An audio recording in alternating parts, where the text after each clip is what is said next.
আসসালামু আলাইকুম রহমতুল্লাহি বরকাতু। আলহামদুলিল্লাহ, আশা করি আপনারা প্রত্যেকে ভালো আছেন।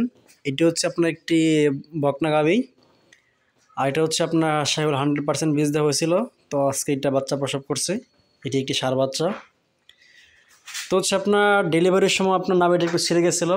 তো হচ্ছে আপনার ওনারা ছিল সতর্ক, আপনার নাভিটা বাদ ছিল, একটু ব্লিডিং হয়েছে আর কি। তারপর এখন সুস্থ আছে, কিন্তু আপনার গাভীটা বললাম মেস্টাইটিসের লক্ষণ আছে। তাই বললাম আপনার খামারিকে হচ্ছে বরফ দিয়ে ওখানটাকে মেসাজ করে দুধগুলা বের করার জন্য, আর বাচ্চাকে দুধ পর্যাপ্ত খাওয়ানোর জন্য। কয়েকদিন একটু কষ্ট করলে আশা করি ঠিক হয়ে যাবে।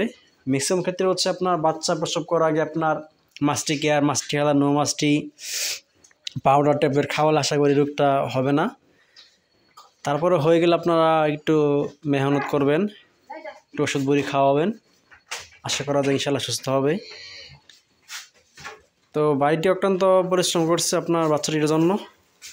তো এখন মোটামুটি বাচ্চাটিও দেখেন সবল হয়েছে।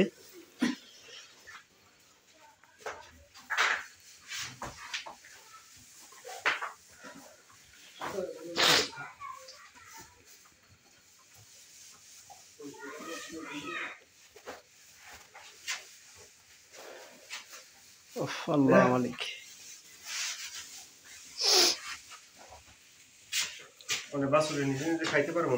একটু ঘুরাই দেন, তার মুখটা একটু ওদানের দিকে নিয়ে দেন। অবশ্যই খাইলে সে একটু শক্তি পাইব।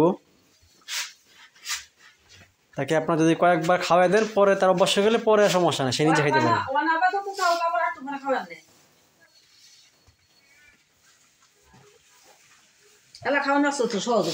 হ্যাঁ, এখন আর সমস্যা নেই, এখন গরু এমনিতে দিবে।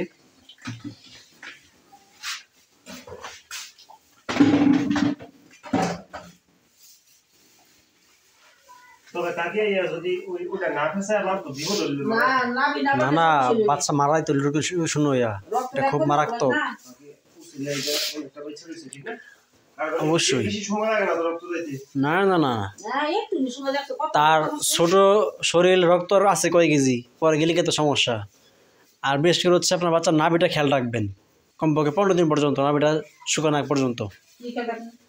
যে গাভী চাটে কম, অনেক গাভী চাটে বেশি, চাটলে আপনার পর মাছের কাছে বলে পরে পুকটুক দেওয়া দেয়, একটু খেয়াল রাখবেন।